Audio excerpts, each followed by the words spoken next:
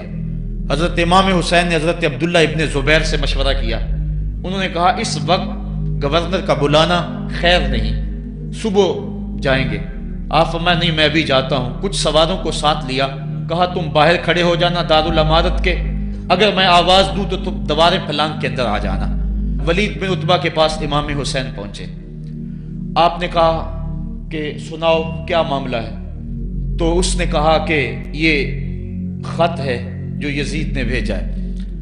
آپ نے فرمایا کہ میں صبح بتاؤں گا۔ ولید بن عتبہ نے کہا ٹھیک ہے۔ امام حسین پلٹنے لگے تو مروان بن حکم جو پاس بیٹھا ہوا تھا گورنر کے، کہنے لگا یہ چلے گئے تو دوبارہ ہاتھ نہیں آئیں گے، اب موقع ہے، اب ان کو پکڑ لو اور ان سے زبردستی بیعت لے لو۔ یہ بات حضرت امام حسین کے کانوں میں پڑی، آپ پلٹے، نیام سے تلوار نکالی، حیدری کچھار سے محمدی شیر نکل آیا، اور حضرت امام حسین رضی اللہ تعالیٰ عنہ نے اس وقت جو جملے کہے، تاریخ کے اوراق کے اندر وہ جملے محفوظ ہیں۔ حضرت امام حسین نے کہا ایھا الامیر، اے امیر تو جانتا نہیں ہم کون ہیں؟ انا معدن الرسالہ و محبت الوحی و مختلف الملائکہ، میں وہ ہوں جس کے گھر میں جبریل آتا تھا، ہمارے گھر میں وحی اترتی رہی ہے۔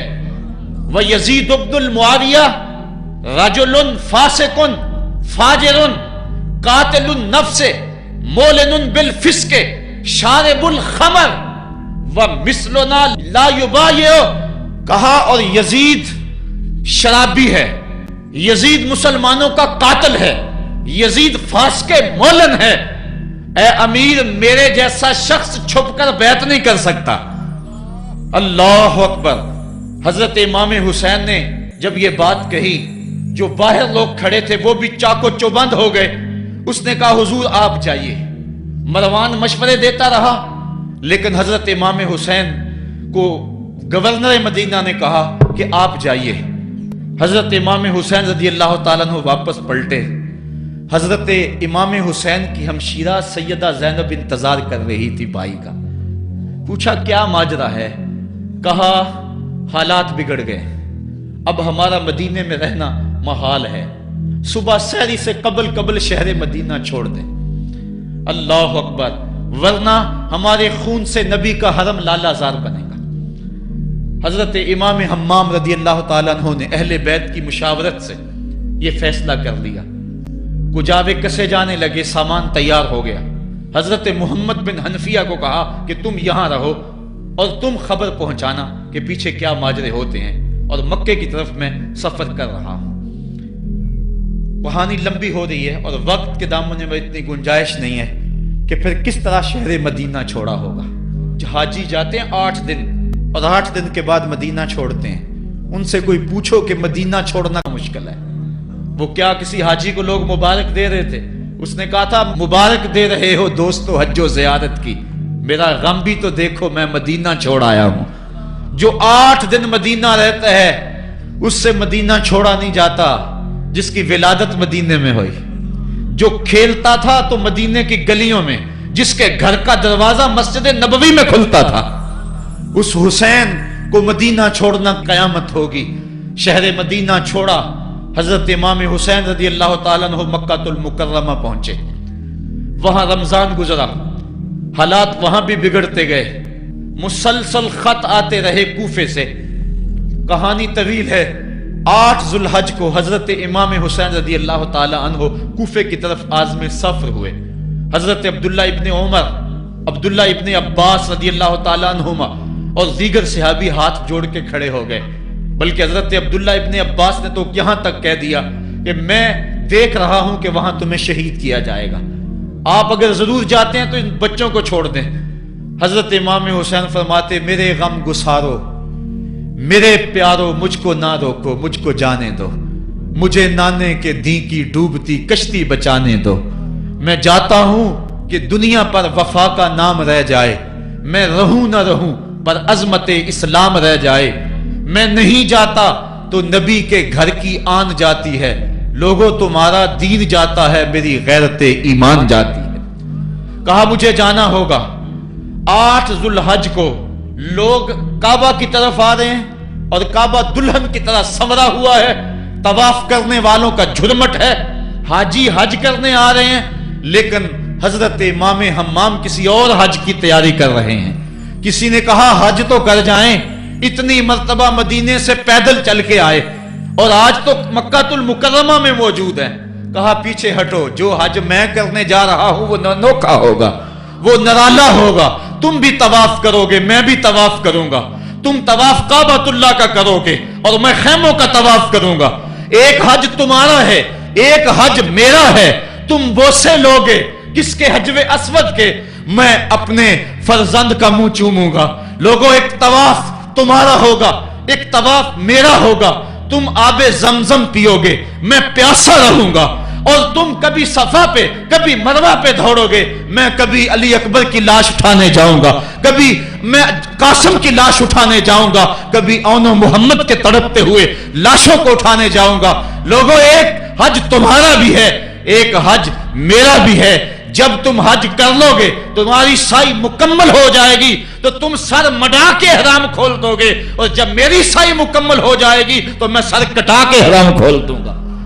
تم سفید احرام پہنو گے، میں سرخ احرام پہنوں گا. اور وہ حج قیامت تک کے آنے والے حجوں کی آبرو ہوگا. حسین اگر نہ شہید ہوتا تو آج گھر گھر یزید ہوتا. اسلام کی عظمت عیاں نہ ہوتی، خدا کے گھر میں اذان نہ ہوتی. بار الہا نوحہ سناتا پھرتا، تا روز جزا اشک بہاتا پھرتا. امداد نہ کرتے اگر کربلا میں حسین، اسلام تیرا ٹھوکریں کھاتا پھرتا. کربلا کی تپتی ہوئی ریگزار میں حضرت امام حسین نے جبر و ظلم کے خلاف جس قوت سے کھڑے ہو کر عزیمت کی داستان رقم کی. 10 محرم کا دن تھا، جمعے کا یوم سعید تھا. بھیچ کربلا کے میدان میں دوپہر کے وقت جب نبی کا خاندان اجڑ رہا تھا، ایک ایک کلی اس چمن کی کٹ رہی تھی. 72 افراد 22,000 کے لشکر جرار کے مقابلے میں کھڑے تھے. وہ یزید جس نے اس کے علاوہ بھی بڑے جرم کیے، جس نے جو ہے وہ 1700 صحابہ کو مکہ المکرمہ میں شہید کیا، جس نے 700 حفاظ کرام کو شہید کیا، جس نے حضرت ابو سعید خضری کی داڑھی نوچ لی، جس نے مدینے کے اندر مسجد نبوی کے اندر گھوڑے باندھے، جس نے جو ہے وہ 3 دن تک مسجد نبوی کے اندر اذان نہ ہونے دی، وہ یزید آج کربلا کے تپتے ہوئے ریگزار کے اندر آل رسول کے ساتھ ظلم کی وہ داستان رقم کر رہا تھا کہ قیامت تک آنسو سسکیاں نہیں تھمنے پائیں گی. یزید مر گیا اس کا نام مٹ گیا، اس کا تشخص مٹ گیا، لیکن حسین کا نام آج بھی زندہ ہے، اس کا پیغام آج بھی زندہ ہے۔ یہ ہزاروں کا مجمع، یہ امٹتے ہوئے محبتوں کے جذبات، یہ آنسوؤں کا خراج دینا، کیا یہ حسین ابن علی کی زندگی کی دلیل نہیں ہے؟ کون ہے جو یزید کا نام لیتا ہو؟ آج اگر کوئی یزید کا نام لیتا بھی ہے تو سر جھکا کے لیتا ہے۔ میں کہتا ہوں کیسا تمہارا لیڈر ہے جس کا نام لینے سے قبل شرمندہ ہوتے ہو، جس کا نام لیتے ہوئے شرمندہ ہوتے ہو، جس کا نام لینے کے بعد پسینہ پسینہ ہوتے ہو۔ تم اپنے قائد اور لیڈر کا نام لیتے جھجکتے ہو، گردن جھکا کے دائیں بائیں دیکھ کے نام لیتے ہو، اور جب ہم نام اپنے آقا کا لیتے ہیں سر اٹھا کے لیتے ہیں۔ اے حسین ابن علی تم پر سلام۔